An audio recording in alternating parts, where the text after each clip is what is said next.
Sa pagtaas ng kaso, lumawak din ang aming responsibilidad sa paglilingkod sa mga nasasakdal, nagrereklamo, naakusahan, saksi at sa iba-iba pang ahensya ng pamahalaan. Mabigat ang papaghamon ng aming tungkulin sapagkat ang aming mga sheriff at server ay patuloy na naglilingkod sa iba't ibang sulok ng Kamaynilaan. Sa kabila ng mga hamon, nananatili kaming matatag at tapat sa pamumuno ng ating kagalang-galang na alkalde. Patuloy naming isinakatuparan ang aming misyon na maglingkod sa pamahalaan, sa lungsod ng Maynila at sa mamamayan, ng buong puso para sa hustisya at kapakanan ng ating lungsod.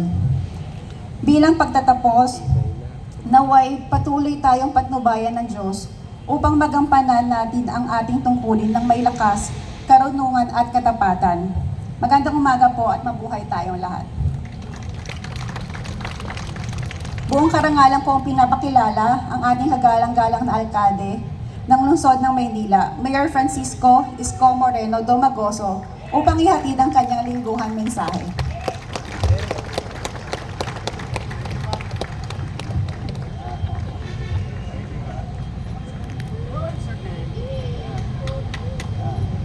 Palakpakan natin ang Sheriff Attorney Kerubin, at bilib ako sa lahat ng boses ng mga sheriff natin. May pang broadcaster, tapos meron din pang voice over, may singer, may songer, puro modulated yung boses ng ating mga sheriff. Palakpakan natin sila ngayon. I'm happy to see you and thank you for your service to the people of Manila, especially to our judicial system in the city government. So maraming salamat. Hi! Good morning! Bateryado kayo. Mahaba-haba ang pahinga natin. Hindi pa tayo nakaka-recover sa pahinga. Mukhang magpapahinga na naman tayo sa Huwebes. Sa Huwebes yata is April 9. April 9 is, kung di ako nagkakamali, araw ng Kagitingan. Araw ng Kagitingan ay ating sineselebrate to share and emulate to the next generation that yung Kagitingan, lalong-lalo na, hindi lang bilang isang Pilipino, lalong-lalo na sa ating mga kawani ng pamahalaan. Kailangan laging umiral ang kagitingan sa atin sa paglilingkod sa bayan. Kaya yan yung may mga takdang araw para yan ipaalala sa atin, tayo mga Pilipino ay magigiting. Katulad ng mga salinlay natin. Itong nasa kodli lang natin. Yung isa, true-blooded Manileño, Batang Tondo, Andres Bonifacio, Atapang Atao. Hindi ba? Yang mga rebulto at maaaring semento o bakal na estatwa ay nagpapaalala sa atin na kapag tayo ay naging magiting, mapagmahal sa bayan, the next generation will immortalize us.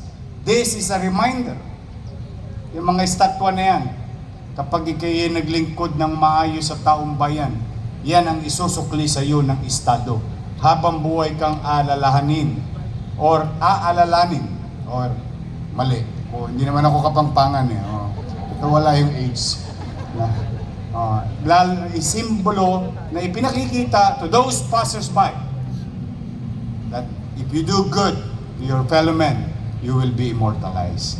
And thanks to Andres Bonifacio and those others, our heroes, ito'y tayo ngayon, malaya.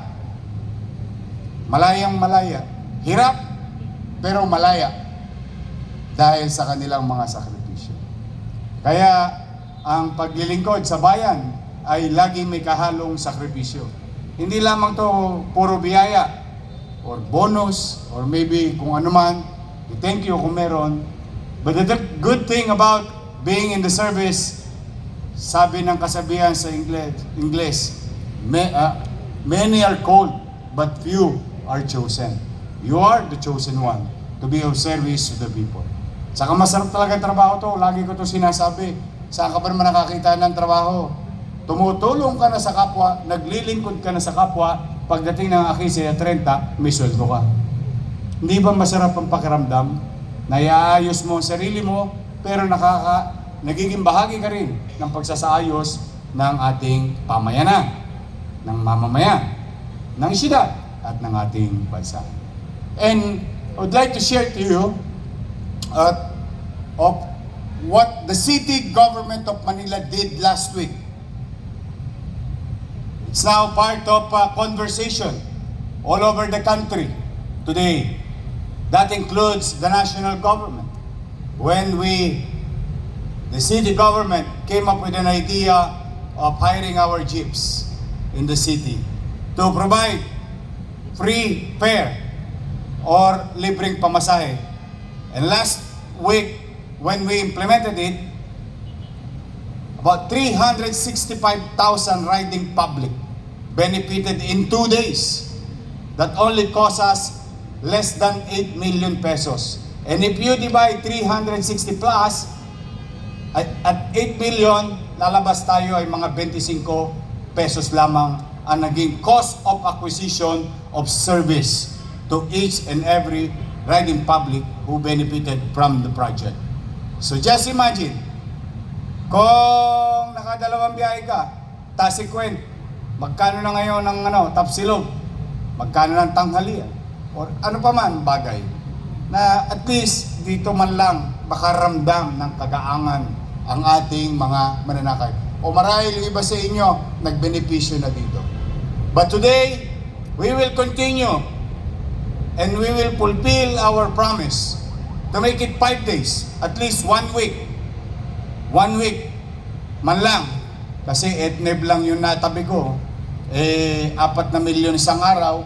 Although hindi pa tayo umaabot sa 4 na milyon na gastos, sa kabila naman na siyang pinakikinabangan ng higit na kararami. Hindi lang ng driver, hindi lang ng operator, hindi lang ng gasolinahan, but tiyak, daang-daang libong mamamayan ng lungsod ng Maynila at mga taong dumadako sa lungsod ng Maynila, panik-panaw or in and out of the city. So it's worth every penny. Today, as of 6 o'clock, when we started at 5 a.m., we have already delivered 3,377 individual benefited from a 218 participant drivers in the city.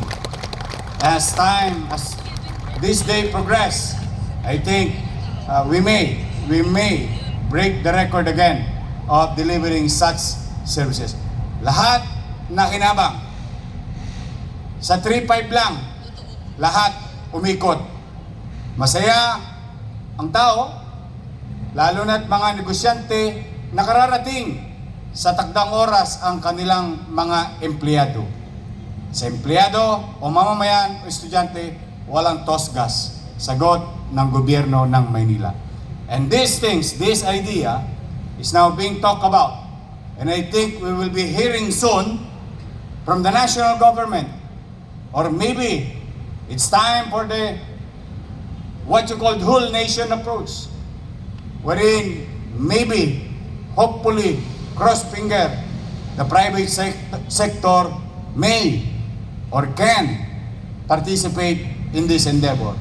Tulong-tulong tayo. Makararaos din tayo, may awa ang Diyos. May awa ang Diyos. Ako naniniwala lagi. Laging may awa ang Diyos. Mas matindi ang dinanas natin ng pandemya. Mas malupit yun. Wala ka ng pera, delikado pa ang katatayuan mo. Sobrang tulog. Di na ako sanay. Nung pandemya, kinakabahan ka.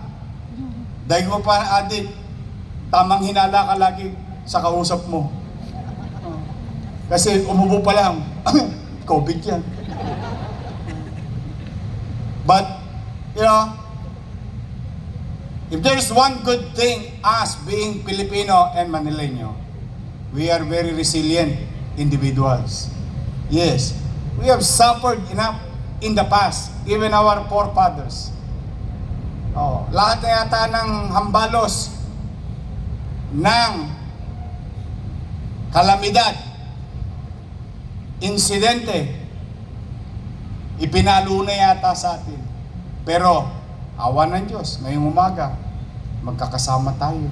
Buhay, malusog. Habang buhay, may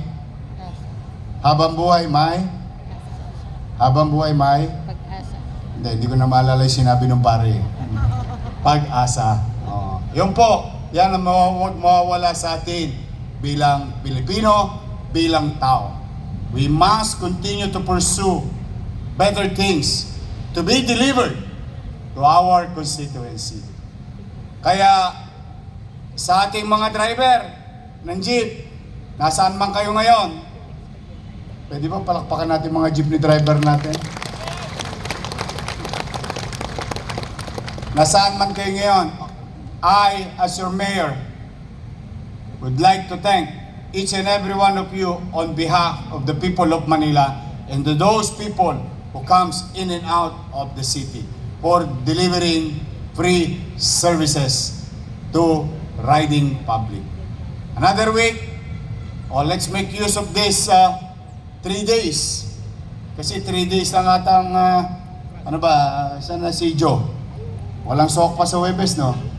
Walang pasok? Gusto mo pumasok? Walang pasok yata sa Webes, but we'll see.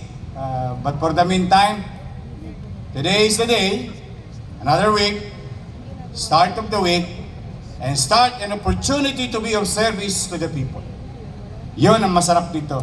Pagkakataong makapaglingkod at maging bahagi ng solusyon ng suliranin ng ating mamamayan. So, mag-iingat kayo, tatagan ninyo ang kanyang kalooban, huwag nyo masyadong problemahin si Jess. Talaga naghahanap pa ako ng maijojowa niya hanggang ngayon. Pero masyado siyang mapili, para siyang si Bambi.